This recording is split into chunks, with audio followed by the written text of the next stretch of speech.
Hello, I am that Deadeye Guy, and welcome to my PC review of Hellblade: Senua's Sacrifice. Hellblade is a third-person action-adventure game set somewhere roughly in the Middle Ages.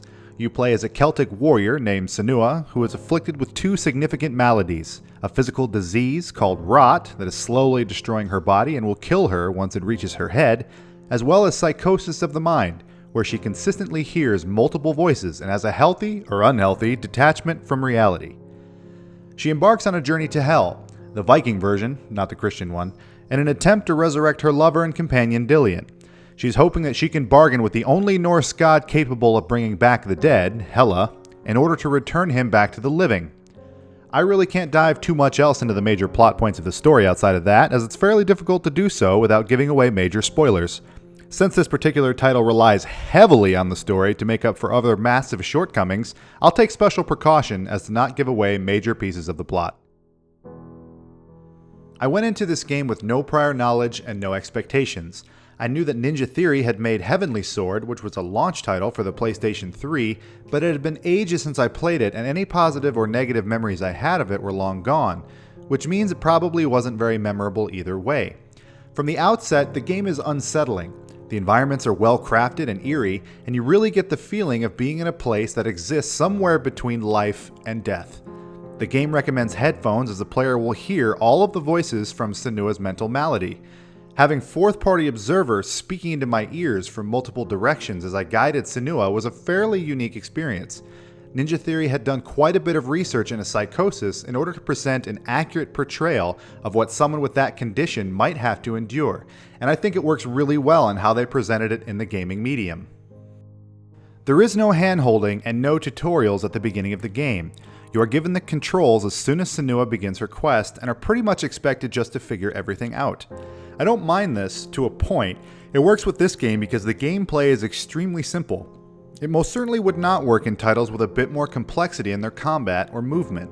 The controls are pretty standard to anyone who's ever played a third-person action RPG.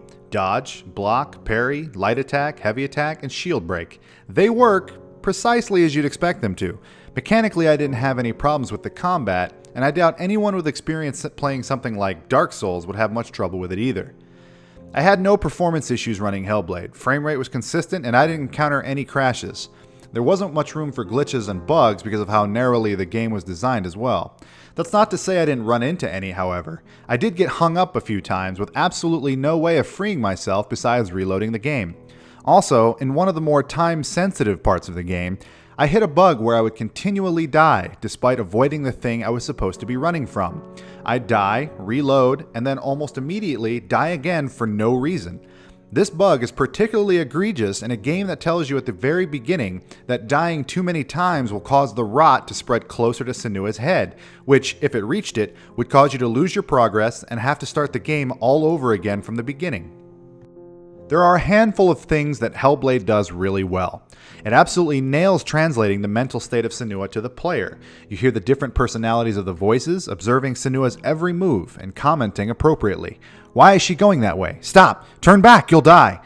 All pretty unsettling stuff as you try to navigate through the various grim, well-crafted environments or fight off groups of deadly Viking warriors. This feature really adds to the unique experience of this particular title. I also enjoyed the very minimalist approach to the game. There's no UI, no health bar, no stamina bar. You don't even know how low your health actually is in combat most of the time. This gives the player a much more cinematic experience in that all of the focus can be on what's currently happening on screen, rather than glancing to the various numbers or item slots typical in RPGs. It wouldn't work in a lot of other titles, but it definitely works here. That being said, this game does have some pretty glaring issues. After about an hour or so of play, the novelty of the voices wears off a little bit, and you start to become aware of the level design. There are a lot of narrow hallways that force you along from room to room. Senua doesn't move particularly quickly, and there isn't any movement mechanics to the game outside of jumping down very short ledges or crossing narrow beams. The game relies too heavily on the environment and the voices to occupy the player every time Senua has to trot down yet another corridor or walkway to progress to the next part of the game. It is incredibly hard not to notice this after a while. There's a lot of games that have copious amounts of walking, but they generally allow you to freely explore your surroundings and make your own mistakes. The Dark Souls games are pretty large, and there's a whole lot of walking, but they allow you free reign to explore and go wherever you want to go. Hellblade has a very strict, narrow pathway that it wants you to take in order for the game to deliver its narrative to you. The derogative term walking simulator gets thrown around quite a bit, and if it weren't for the combat, it would be hard for me not to classify this game as just that. Speaking of combat, let's talk about how overly simplistic it is in this title. Hellblade has a very small roster of enemies, and it throws them at you in increasingly large groups to make up for the lack of enemy variance. I actually checked the playtime on my first play session to record that I had only encountered a single type of enemy after about an hour and a half of gameplay. Fighting is almost too easy. There's no cooldown to dodging, so at any time, even mid-swing, you can dodge out of anything coming at you. The invulnerability window is gigantic, and the hitboxes are non-existent. I'd see axes flying right through Senua in combat, but because I was dodging, they would do nothing to her. The mechanics of each enemy can be identified almost immediately. I hate to go back to this reference, but the combat really feels like baby's first Dark Souls battle. Even the bosses weren't challenging. The Fire God can be defeated by dodging around him from time to time and mashing heavy attack. The Illusion God telegraphs everything so hard that you could probably beat it blindfolded. Now, I understand that this title is an adventure game more than an action RPG, but if you're going to market yourself as a developer that takes special care in creating great combat systems, your titles cannot have ones that are this shallow. Heavenly Sword had a much more complex combat system than this, and that was released nearly a decade ago. My final criticism, one that I acknowledge may be a bit on the nitpick side, is the close-up scenes of Senua. There are various scenes throughout the game where Senua is speaking directly to her voices, which are personified by the player. The models in the game are pretty good, but when you get close-ups of Senua as her face twists and turns in despair, it's difficult not to notice how far down Uncanny Valley her model actually is. You naturally pick up on the very odd facial patterns she exhibits as she speaks.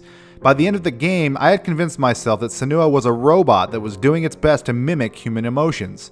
The sad part about this is that I wouldn't have noticed this if the game didn't force close-up scenes of her face when she was speaking.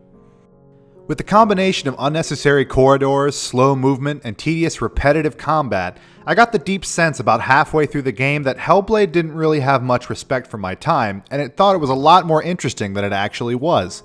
Did I really have to fight 7 waves of the same 3 baddies? Did I really have to watch Senua trot for minutes at a time just to reach the next puzzle room? Could any of that been cut to create a tighter experience? I know what my answer to those things are, and I wish Ninja Theory had accommodated. A quick note on how I score. A lot of outlets and individuals who use the 10-point system generally view anything lower than a 7 as bad because in academic settings a D or lower is generally failing. I use the 10-point scale as more of a bell curve where 5 is precisely average. This allows me much more room on either side of the middle mark for games that are both truly awful and truly amazing. A 5 is a title that does the basic things well and maybe has a couple of particular features that I really enjoyed, but also has glaring problems that means I cannot recommend it for everyone. And that's what I have to give Hellblade: Senua's Sacrifice, a 5 out of 10. Hey, thanks for watching. If you like what you saw, I'd really appreciate a like and subscribe. And if you didn't, please feel free to let me know, and I'll do my best to improve next time.